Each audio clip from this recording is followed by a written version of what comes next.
think we can get started. If I get some issues with the not mirroring stuff, I will switch to mirroring, but I think we can get started. It's a pleasure to be here and to give a talk about different ways of deploying your Angular application. I was recently discussing with a lot of people how to deploy an Angular application and so on. And I found out that this is quite an interesting topic for many of them. And I thought maybe I present some basic overview of the different options you have when you want to deploy your Angular application. So I'll give a brief caption. So you see here Docker, Firebase, Kubernetes, RDCP, and also the terminal. And the goal is not that you are used to a specific kind of deployment method, but to just get a broad overview of these techniques. And before we get started, I shortly want to introduce myself.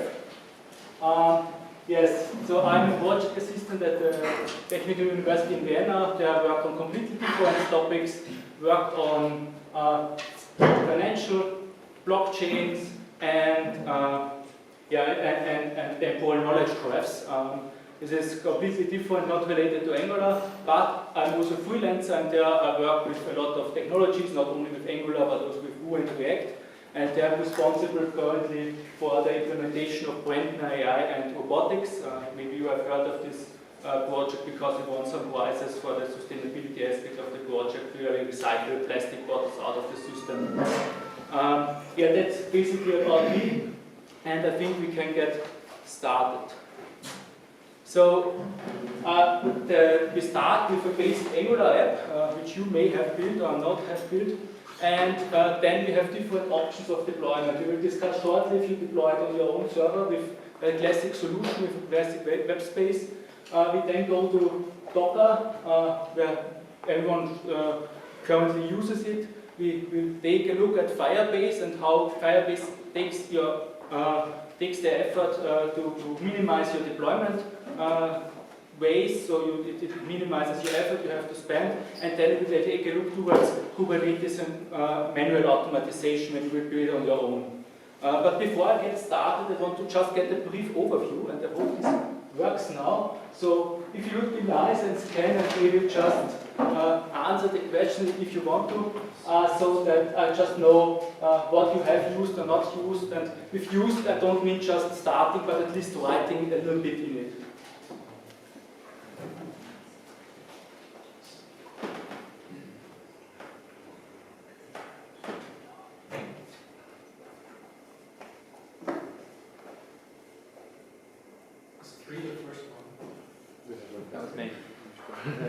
At least it works, that's good.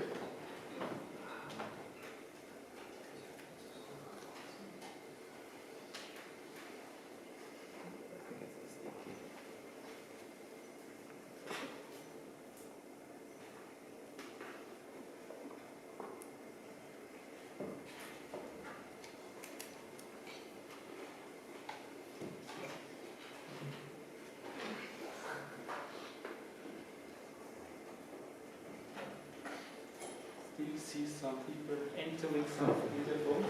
And it's good to see that some of you haven't done some of that, so that's good to hear. So then you will learn something, hopefully.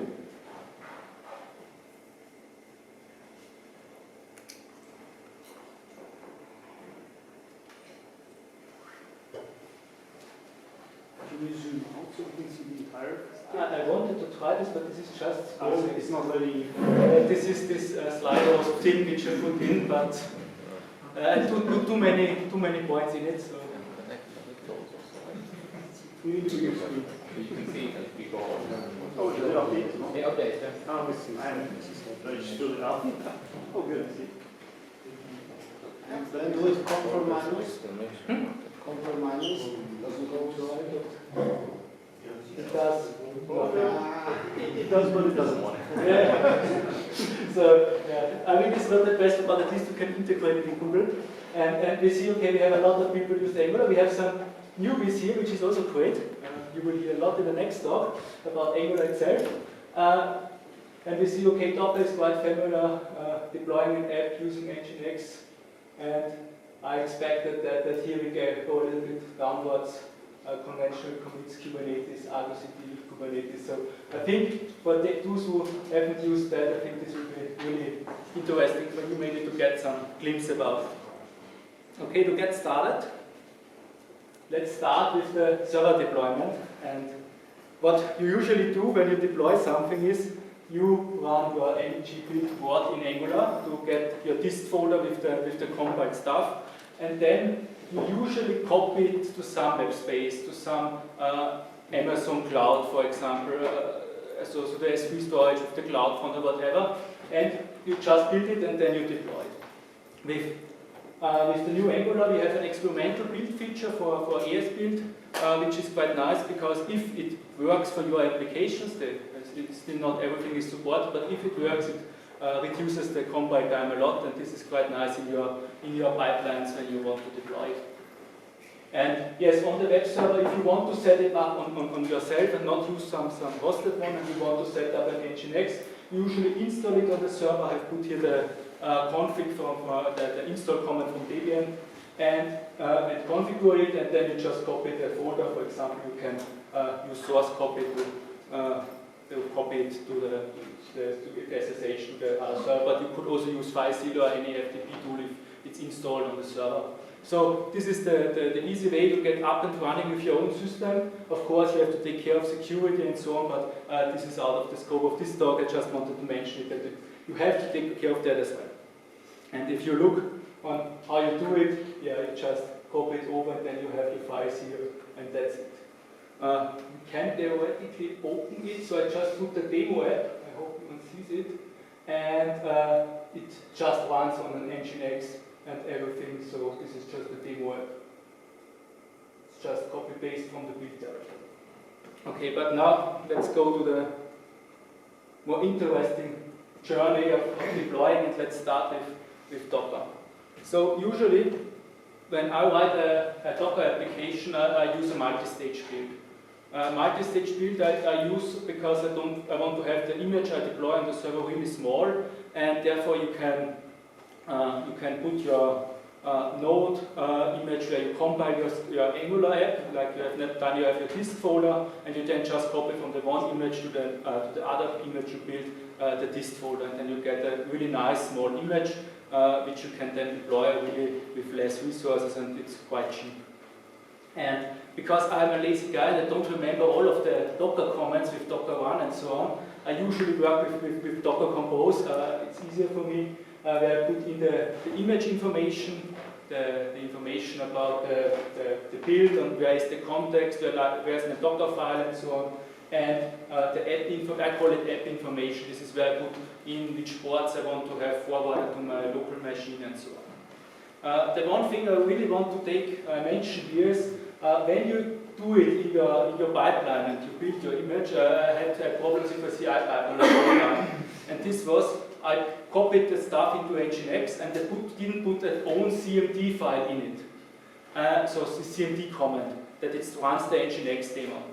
And I didn't do that, and like I had 8 or 9 Nginx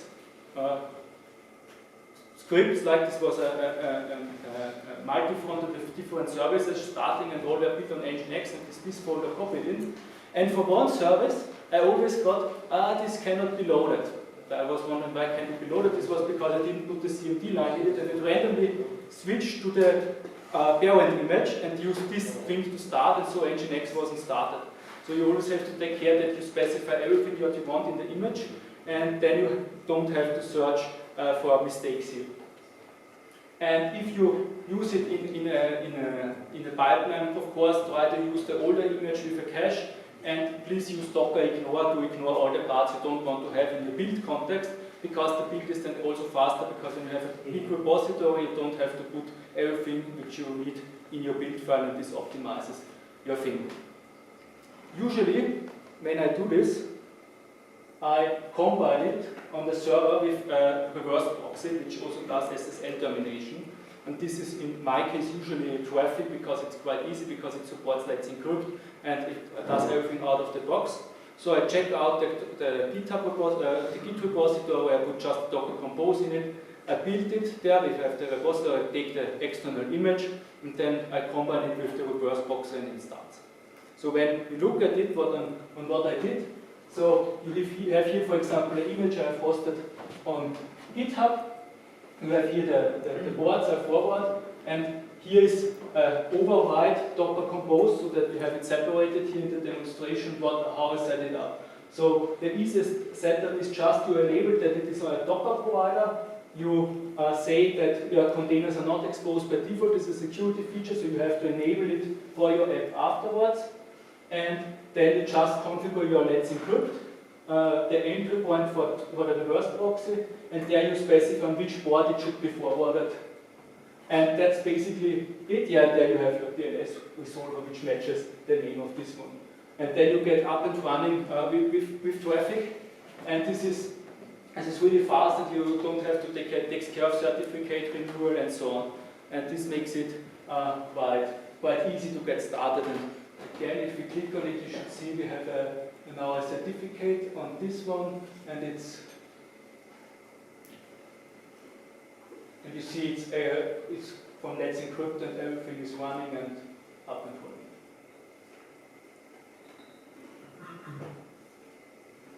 Okay. Of course, now we had a lot of. You have to create a certificate. We don't have talked about the CI pipeline at the moment, but of course, you always this is too much. I don't want to care about it. And there you have a lot of options. You have Netlify. You have Firebase and so on, and I picked out Firebase today because I just like it. So when you use Firebase, you have basically a few steps.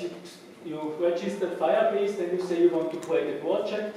You call a project whatever you like. Then you go to hosting, then you click on get started, and you get this setup information. You have to install locally your Firebase tools, and then you just log into Firebase from the console, provide Firebase in it, and then you get this huge configuration dialog. And what is really great here is that you can set everything up. So you set your disk folder, you set how you create it, and you can also automatically generate for GitHub a GitHub workflow, which automatically pushes it to Firebase when there's an automatic deployment, and also pushes preview versions to Firebase. So when we look at Firebase, I hope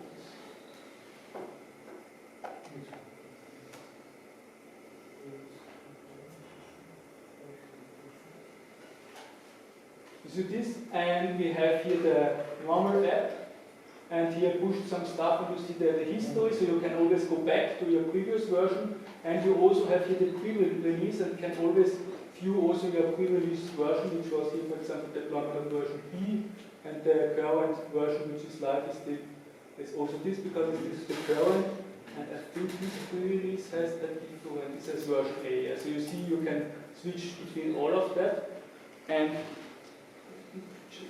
if I can show you this one as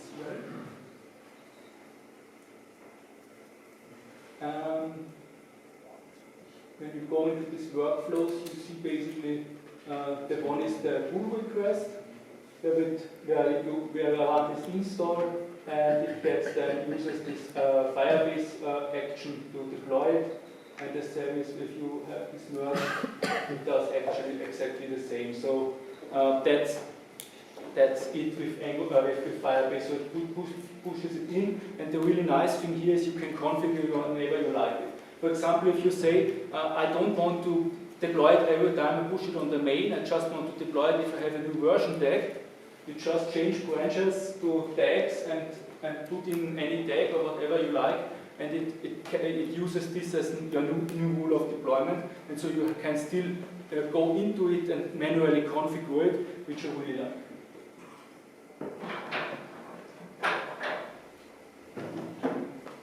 Yeah, how do I usually combine Firebase? So what I usually do is for static websites that I combine it with Cloudflare, because Cloudflare offers a free cache for DNS, and then you only have 260 megabytes free per day for transfer from Google, and then you combine it with Cloudflare, and it works quite nice, and I never came upon this limit at the moment, but we will see maybe at some point in time, but at the moment I never reached it. Good. But if you still say I want to deploy it on my own server, I understand that because I always like that. And usually then I create my own CI and CD pipeline. And for this, I usually use 3 things. The first thing is conventional commits. Conventional commits is used especially I think from Angular and is coming from Angular. And the really nice thing about this is you write like feed for feature or fix for a bug fix, and you can automatically generate your changelog files. You can automatically generate your tags for GitHub, the labels, because you know based on what you put there, it knows which kind of version it has to increase in the tag. So if you have, for example, a fix, it just has to increase the batch number, so you can go from 1 to 1 to 1 to 2 and so on. If you have a new feature, usually it increases the minor version. And if you write a breaking change, so usually you mark it with an exclamation mark, then it increases the major version. And so you can easily can keep track of it. Of course, you have to enforce your developers that they keep track to this, and for this you usually use Husky. What Husky does is it goes into your Git config and rewrites the hook folder to a hook folder which can be checked in Git. Because when you have a Git, the normal hooks are placed in Git, in .git folder, which are not in the Git history, and therefore you have to extract it. For example, it is .husky folder, which is by default, and for example, you can put this Husky install in your npm script, and everyone who writes npm install the first time automatically gets this installed if we write in the hooks path. And then with commit lint, I just enforce that the semantic versioning is enforced. You can put, of course, other rules as well, like you don't want to have checked in not well formatted code, but you can also have that in a pipeline. This is more usually the place, but when you prefer to have it in your Git check-in process, then you can put it there as well.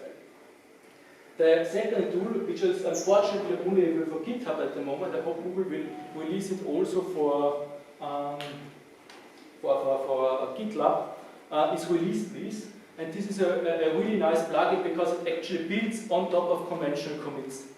And what it does is it checks your history, it creates an automatic pull request, and increases your tag version and writes your changelog. So we can see this again in action here. I mean, I did some well-done commits where I set this up for you, and you see here there it is. And you see here it just writes everything what you do out of it. If you have multiple commits, it writes every commit in it, and that works out. And you see if you go to one of the old pull requests, you see it creates this merging requests of the stuff, and there it decreases exactly that. And this really takes a lot of configuration away, just as it does it all automatically. And of course, the third thing I use is usually GitHub workflow when I do it on GitHub to set up my own workflows, which are basically just to build my container and publish the image to the container registry. Of course, you can extend your workflow with automatic tests and so on, and security checks, so whatever you want. But the basic, simple step is just to get it up and running, to build your image on the CI pipeline, and then you add your additional stuff.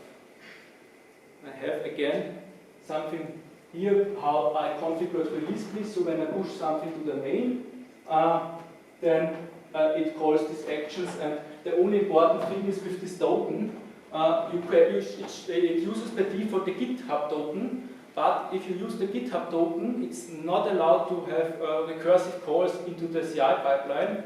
And if you, for example, want to then trigger, if the tag is built, your build process of your image, you need to create your own personal access token, which you put in a secret, and then have it running up and running so that the other workflows can be triggered.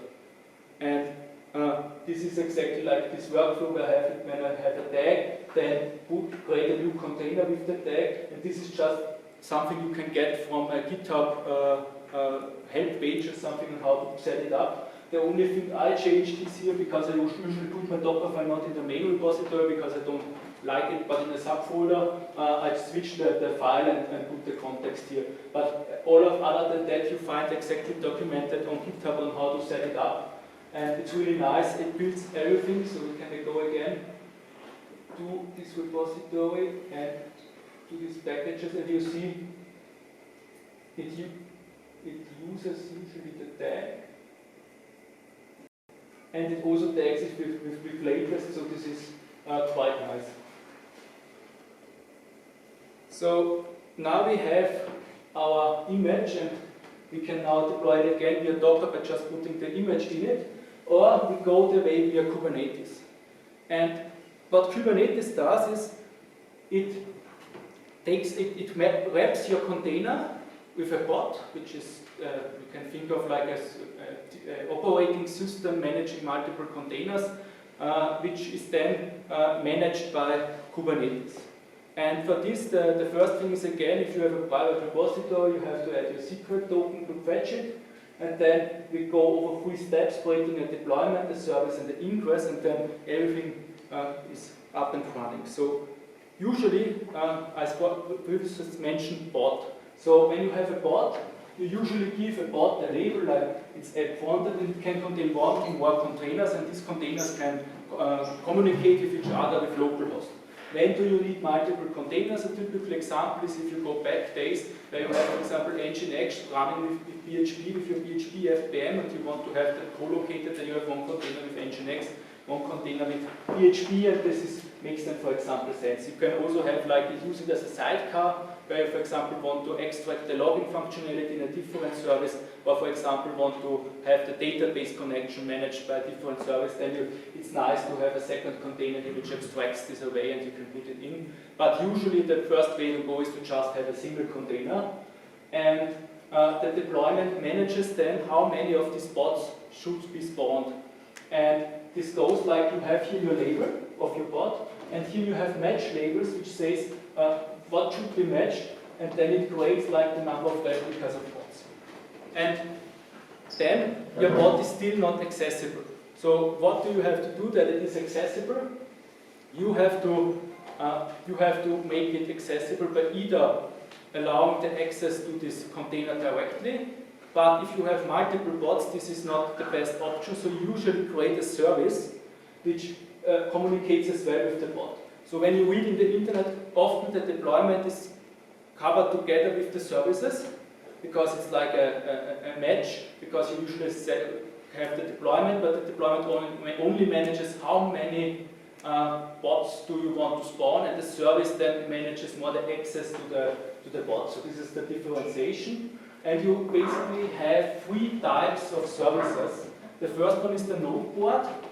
This is usually used at the beginning, because there you can say, okay, I want to have this access from the outside by this board, inside the cluster by this board, and the target board of the bot is this board. So you have 3 boards to configure, but there's also cluster IP, which is the default one if you don't want to have it outside of a cluster.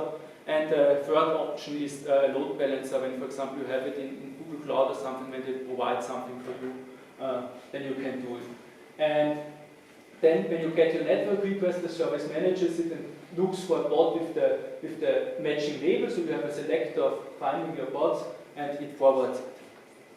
If you want to have an additional layer of abstraction, you usually use an ingress controller, where you can nicely configure which path goes to which bots. For example, if you have a front end and a back end running in Kubernetes, you can have an ingress in front of it, which says, okay, this path goes to this service and this path goes to that service. Of course, this is not all of Kubernetes, but this is to get it up and running. And when you look at this is a figure of different tools in Kubernetes, and we have here bots, deployment services, ingress, and the secret we have slightly covered, there's a lot of more. And this is not a talk of how to get up and running with Kubernetes, but on how you can use it for your app, if you want to deploy it or if you want to communicate with your deployment team to know what are important for you as app developer. And Then the last thing which we now need are namespaces, because Argo CD heavily is based on namespaces because it installs Argo CD on its own namespace. And a namespace is more or less like a unique environment, and for example, you can deploy everything on one namespace as the same as the other namespace, that they are not conflicting like the separator. So every team, for example, can have a namespace or whatever. And now we come to Argo CD. So now, like these files on Kubernetes, like you write these files, you have to specify this, and you have again do it manually. Argo CD is a nice tool, because what Argo CD does is, it is an operator in Kubernetes which checks your GitHub repository, a different Git repository, and syncs your repository with your cluster. So if you push something, it gets updated automatically. And if you want to set it up at the beginning, again, you have to create a repository with your secret token if you have it not publicly available. And the sync then happens every 5 minutes, except if you press on the sync button, then it's faster. And you just put in the form with all the configuration when something is not there usually by default, for example, the default namespace at the beginning or whatever. And then you get this nice overview which fetches your configurations file from Kubernetes, and you see here exactly the things. You have here the ingress, you have here the deployment, you have here the service, and you have here the revisions of the deployments, and then you have your pod running. And I will show you that again. Hope this again works.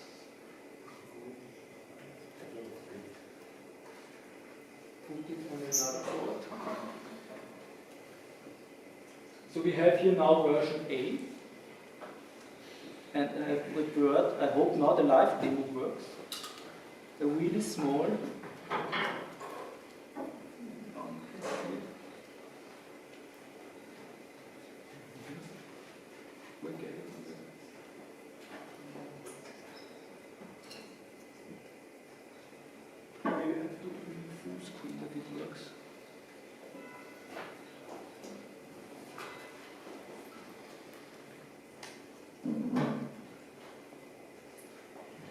So I have here a small change just of the image, and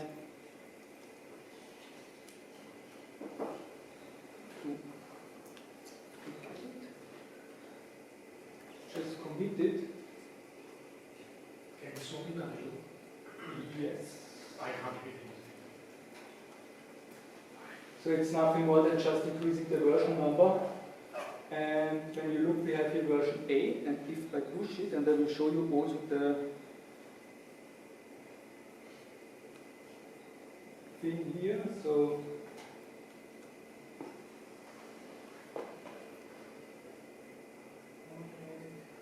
I brought forward me the Argo CD one, and here just maybe the secret of the check. So this is the live view of Argo CD, yes. And you see here now this is up and running, and if I push,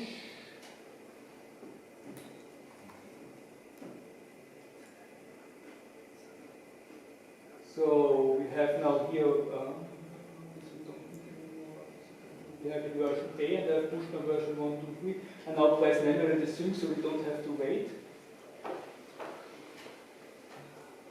Syncing, and you see here the pod was created, and now it's the new pod, and reload it. See version 8. Okay, maybe the live demo doesn't do that, but it's always the case. Maybe it's the cache, I don't know. Could be the cache. Just move over the pod to see which version is deployed on Argo CD. Yes, we can do that.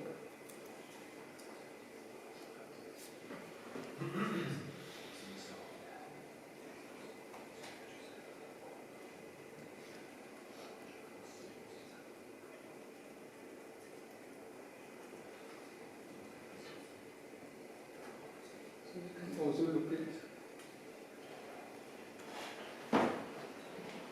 it's still an old version, so it may take a while. was there some conflict by pushing? I don't think so.